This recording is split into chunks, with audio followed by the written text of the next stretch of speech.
These are sash cubes. The name comes from the two overlapping bands of color that are wrapped around the cubes, similar to how a sash is usually worn.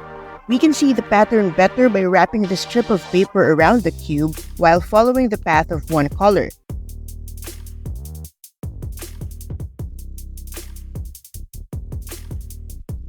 See how the puzzle now looks like it's wearing a sash? Both cubes follow the same basic layout but with opposite colors and with different shape configurations. For this version, I used small triangles around the cube. For version 2, I used different sizes of squares and triangles. The slight changes in the shapes affect the overall solve of the puzzle. Stick around to the end of the video for a quick scramble and solve. A key part of this layout is the blank section. These parts are technically supposed to be blank and stickered areas, but I decided to still add black stickers to them just to make the design consistent both visually and in terms of how the pieces feel. There are only 2 of these blank edges in this puzzle, and they are very important in solving the puzzle once it's scrambled. They show the solver how the centers should be oriented. You can learn more about center orientation by checking out the video on the top right. Let me show you what I mean by doing a quick scramble.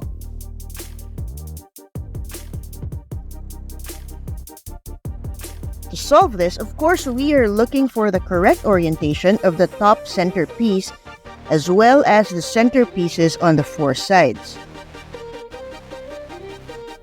For example, we know this edge probably goes here.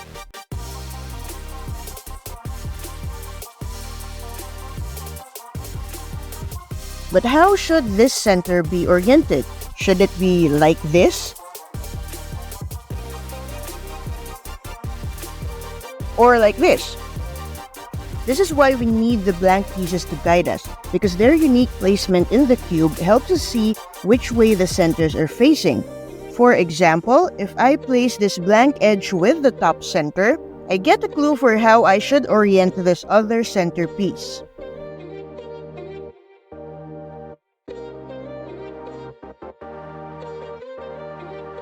This doesn't mean that we can't make mistakes with placing the correct edges and corners during the solve though. A lot of the pieces or cubies in this puzzle are identical, so they can be accidentally placed in locations where they don't belong. A scenario that can lead to a permutation that prevents the solver from completing the whole cube. For this other version, this is not much of a problem. It seems like this cube has a lot of identical pieces, but the direction that the triangles face actually help the solver determine which pieces go where. You can see how these 2 edges are almost identical except for the direction that the triangles are facing. This doesn't mean that this cube does not have completely identical pieces. For example, this same edge has its exact copy here. But since the solver has to deal with only half the number of identical pieces, it's less likely to make mistakes with this version. Now it's time to scramble this.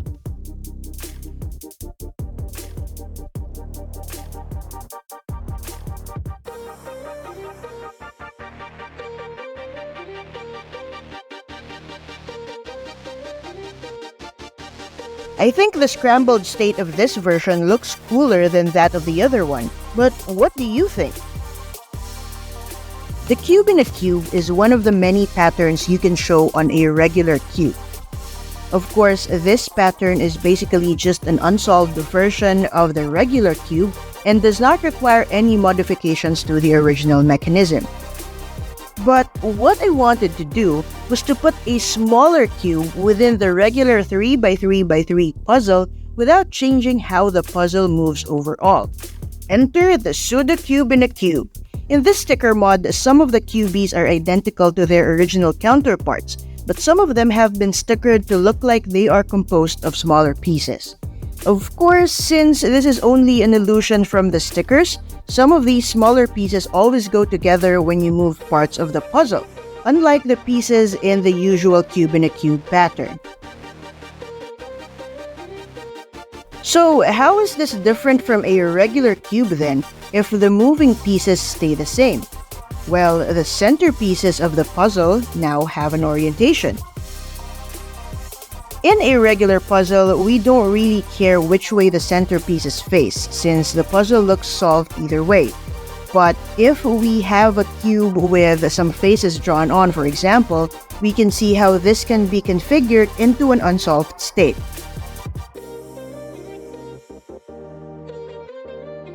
This wouldn't be too obvious if we were just looking at plain colored stickers. It won't matter if the centerpiece is turned because honestly, no one's gonna know.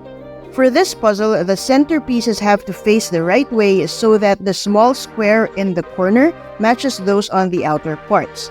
Bottom line is, the solve for this puzzle is very similar to your usual cube solve, but you have to orient the centers as you go. This cube is designed using printed matte stickers that are placed on a regular 3x3x3 cube. As you might have noticed, the base cube is not smooth at all, but I think that's fine since this is not meant for speed solving anyway. I created it more to explore what can be done to a regular cube visually. To create the illusion of having small cubies in the corners, I measured the gaps between the regular-sized stickers and then used that same measurement to space out the smaller squares. Another key aspect of the design is the color scheme. All of the stickers follow the standard color scheme of the regular cubes. To create contrast, I made sure that I used the opposite set of colors when adding the smaller cubies to the corners. So the smaller cubes should show the colors of the other side. Now it's time to scramble this.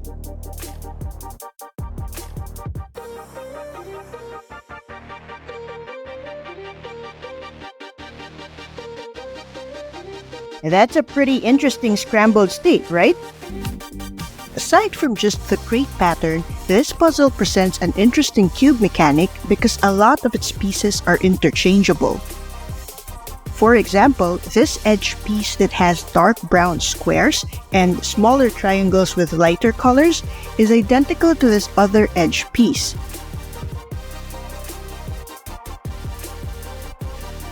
We also have two other edge pieces that are identical to the first two. Because of this, you can create a checkerboard pattern out of this. On a regular 3x3x3 cube, a checkerboard pattern is possible because the opposite faces are made up of different edge pieces. But in the crate cube, no matter how many times we try to form a checkerboard pattern, it's just not going to happen.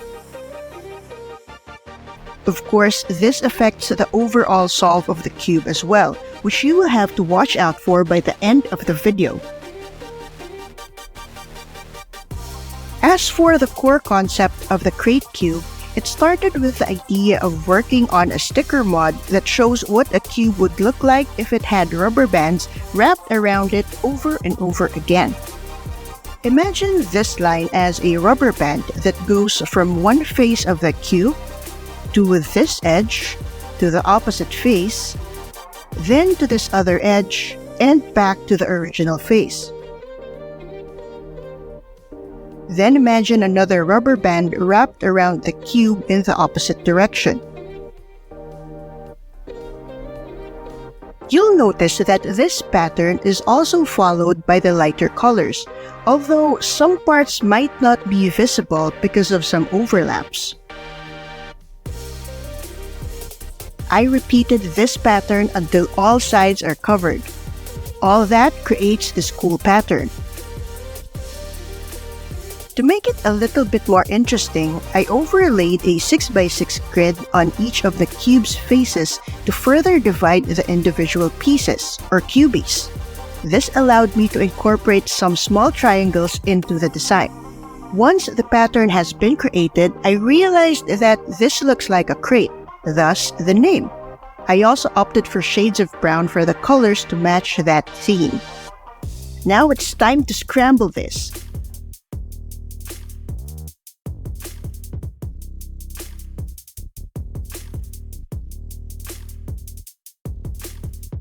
Despite having a lot of identical cubies, I think it still looks epic when the different colors get mixed up with one another. One of the popular patterns that can be formed with a regular 3x3x3 cube is the checkerboard pattern. However, this pattern is not possible on a 4x4x4, at least not completely. We can try, but the pattern won't apply to all sides. This is why I wanted to create a 4x4x4 checkerboard pattern that applies to all cube sides. But to make it a bit more interesting, I wanted to superimpose that pattern on the 3x3x3 cube. Enter the checkered 4x4x4 pattern cube. The first step of designing this puzzle was dividing the face of the cube into a 4x4 grid.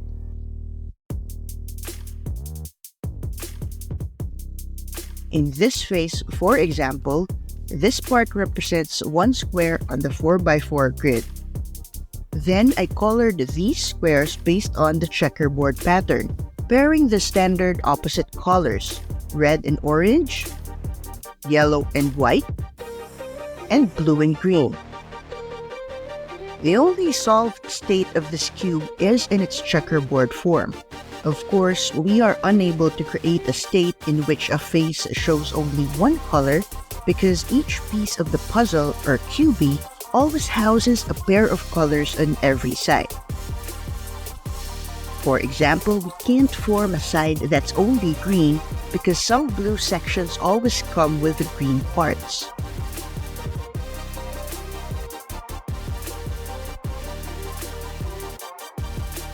This cube also presents an interesting solve. First, the centers have to be oriented correctly. The solver has to make sure that the color pattern on the centers match the ones on the edges, something that isn't a concern in a regular 3x3x3 since that one just has plain sides. You can learn more about center orientation by checking out the video on the top right. Another challenge in solving this cube is a lot of the pieces look very similar, so it might not be that easy to determine where cubies should be placed once this is scrambled. Let's have a quick scramble so I can show you what I mean.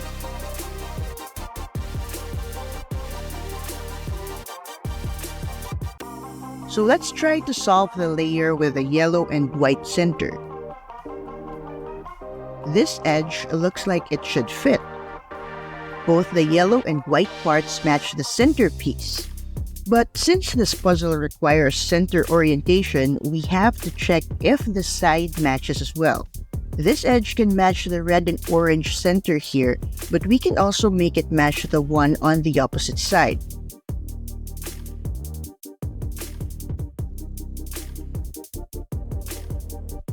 How do we know which one is correct? We don't. This is why this design presents an additional challenge to the solver. Placing a piece in the wrong part of the cube during the solve might lead to a permutation that can prevent the solver from completing the whole cube. All of these factors make this puzzle a bit more difficult than the regular cube, despite having the same pieces and the same possible moves. Can you think of easier methods for tackling the solve for this cube?